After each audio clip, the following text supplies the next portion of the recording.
Bonjour, aujourd'hui nous recevons pour vous Patrick Dadi, il est expert en marché public. Avec lui, il sera question de la place de la démarche citoyenne dans le contrôle des marchés publics. Monsieur Patrick Dadi, bonjour. Bonjour monsieur. Et merci d'avoir accepté l'invitation. Merci de me recevoir. Alors, quand on parle du contrôle des marchés publics, quels sont les différents facteurs qui entrent en ligne de compte? Alors déjà, il faut avoir en esprit que faire un contrôle, c'est vérifier l'état ou la situation de quelqu'un ou de quelque chose en fonction d'une norme. Parce qu'en matière de marché public, lorsqu'on parle de contrôle, on a l'impression qu'il y a des gens qui sont quelque part dans un bureau pour empêcher tout le monde de tourner en rond. Lorsqu'on fait un contrôle en marché public, il s'agit de vérifier que la qualité du dossier qui est soumis à la consultation des entreprises est conforme à la légalité qui est en vigueur. Donc c'est en cela que le contrôle qui est organisé permet à l'autorité contractante de faire les choses en fonction des règles en vigueur, les règlements intérieurs des communes, le code des marchés publics, les différents décrets qui ont été publiés, les différentes circulaires qui ont été publiées par le ministère des Finances en l'occurrence. Donc il est important d'avoir ça en tête, que le contrôle permet de bien faire les choses et pas d'empêcher de faire les choses. C'est en cela que c'est important de faire cette précision. Si je comprends bien ce que vous venez d'expliquer, le contrôle des marchés publics intervient aussi bien en amont qu'en aval. Je m'explique, aussi bien lors de l'attribution des marchés publics, mais aussi à la fin de l'exécution, bien durant l'exécution des marchés publics. Le contrôle est même beaucoup plus en amont que ça. Pour certains marchés, par exemple, il y a un contrôle qu'on appelle a priori. Le contrôle même avant que le dossier soit publié. À partir du moment où il y a une cellule des marchés publics qui a pris en compte un besoin exprimé par l'autorité contractante et qui doit transformer ça en marché public pour la satisfaction du besoin de l'administration.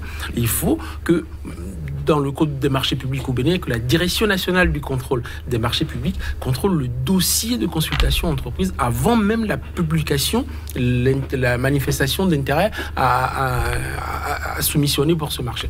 Donc il y a un contrôle qui est très a priori, très en amont. Il y a le contrôle a priori, donc avant la publication, le contrôle pendant toute la procédure de passation, le contrôle de l'attribution et même le contrôle de l'exécution in fine. Donc le contrôle doit être à toutes les étapes de la procédure de marché public. Comme on dit, la confiance n'exclut pas le contrôle. Alors dites-nous, comment s'organise le contrôle des marchés publics? Quels sont les différents organes qui entrent dans cette ligne de contrôle? Alors, il y a plusieurs types de contrôle. Il y a le contrôle administratif, le contrôle juridictionnel, le contrôle politique, j'ai envie de dire, et je vais vous expliquer comment ça fonctionne. Le contrôle administratif, c'est celui dont a la charge la Direction nationale du contrôle des marchés publics, ou alors une cellule de contrôle des marchés publics placée auprès d'une autorité contractante. Il s'agit de vérifier que, en tout point, le besoin exprimé a été respecté, a été bien spécifié dans le marché et que ça ne correspond pas à un produit particulier, puisque la règle de droit en marché public, c'est l'appel d'offres. Donc, il faut faire appel à la concurrence. Ensuite, au niveau, il y a aussi des organes de régulation, qui est l'autorité de régulation des marchés publics, qui va être là pour réguler, pour contrôler tout ce qui est fait pendant la passation et pendant l'attribution et même pendant l'exécution du marché. Donc, il est important d'avoir en tête tous ces contrôles qui se font sur le plan administratif pour permettre que les choses se passent bien. Ensuite, il y a le contrôle juridictionnel qui permet en fait à un candidat évincé, par exemple, qui estime avoir été lésé dans l'attribution du marché parce que son offre est plus intéressante que celle du candidat retenu, peut avoir recours après donc s'être adressé à la RMP. S'il estime toujours être lésé, il peut avoir recours au juge civil, pour le coup, puisque dans l'ordre juridique béninois, il y a ce qu'on appelle une nécessité de juridiction qui permet en fait au juge civil de statuer à la fois en matière civile qu'en matière administrative. Donc du coup, il va s'adresser au juge pour qu'il statue sur la décision de la RMP.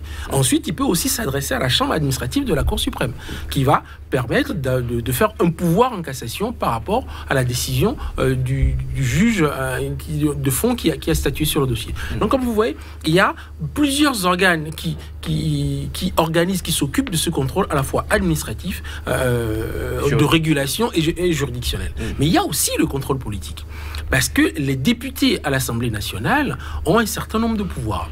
Déjà, l'article 79 de notre Constitution leur permet de voter les lois, mais aussi de contrôler l'action du gouvernement. Et à l'occasion de l'exercice de ce contrôle, ils vont quelquefois interpeller le gouvernement sur un certain nombre de dossiers. Ça peut être des dossiers de marché public. Ils vont poser des questions écrites ou orales au gouvernement pour avoir des précisions. Ils peuvent aussi voter pour mettre en place des commissions d'enquête pour enquêter encore plus en détail par rapport à tout ça. Donc c'est vous dire que notre ordre juridique, notre droit organise des contrôles à tous les stades pour que les choses se passent bien. Comme j'ai l'habitude de dire, les tests sont souvent très bien écrits. C'est peut-être l'application quelquefois qui fait défaut et c'est à ça qu'il faut veiller. À ça qu'il faut veiller. Alors, vous avez cité le contrôle politique, le contrôle juridictionnel, le contrôle administratif. Pardon. Alors, quel est la place de la démarche citoyenne dans le contrôle des marchés publics? Les citoyens ont un pouvoir important. Il ne faut pas oublier que nous sommes dans un système de démocratie représentative.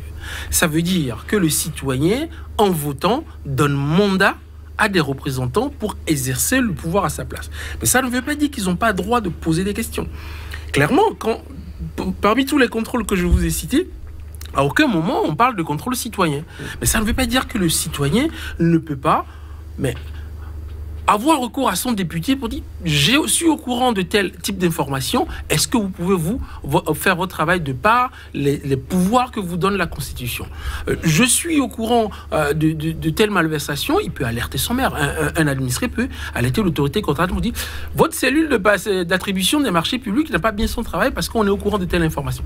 Le fait de donner cette information ne veut pas forcément dire qu'on est dans la dénonciation, mais on alerte sur quelque chose.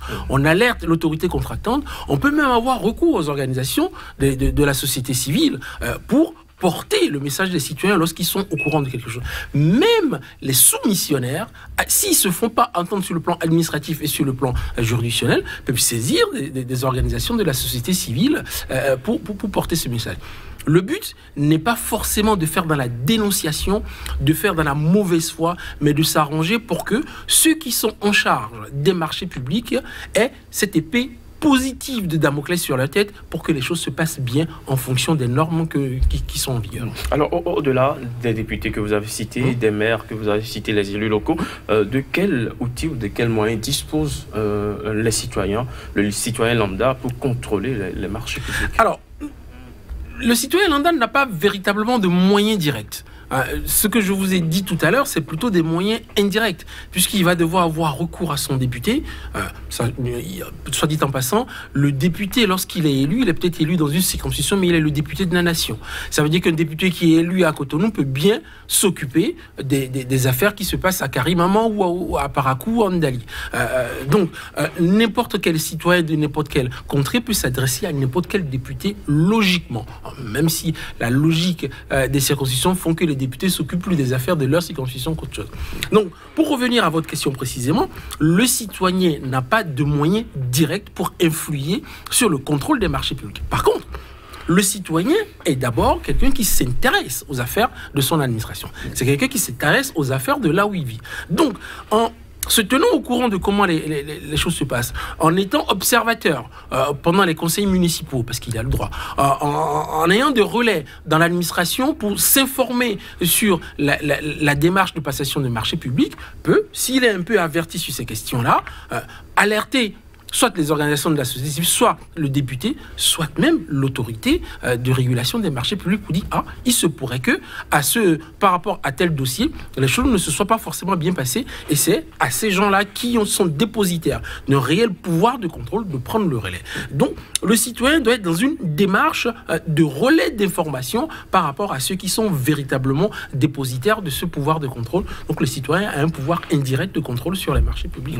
Alors, il va falloir reconnaître que dans un contexte où les marchés publics ne sont pas trop souvent publiés et qu'il y a une certaine opacité autour de plusieurs marchés publics, que la tâche est beaucoup plus difficile, le contrôle du citoyen est beaucoup plus compliqué et difficile. Bien sûr. Alors, est-ce que moi on parlera d'opacité? Je veux dire, quand on n'est pas au fait de comment se passent réellement les procédures, oui, on peut dire qu'il y a un défaut d'information, mais il n'y a pas forcément de l'opacité.